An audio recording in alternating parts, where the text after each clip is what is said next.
يا سويس، هو انت ليه ما كنتش بتخلف غير جاسمين؟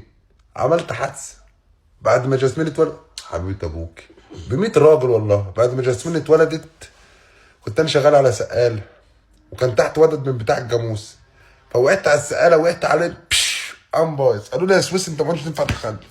دي القصه اللي انا بضحك بيها، بس اللي ما فيش حد يعرفه، وده ارزاق من عند ربنا وانا راضي الحمد لله. انا بقى بعد ما جاسمين اتولدت بسنه كان جاي لها 2 توأم اخوات، الحمد لله يعني كل شيء اسمه نصيب. بهانة في الشهر التالت تعبت، فاضطروا ان هم ينزلوا، وما عادش ينفع تخلف تاني. وانا راضي بنصيبي يا عم. حد عارف ممكن البنتين العسل ده، واحده زي بطاطس واحده زي لسه، يكون ابرك من 100,000 عيل.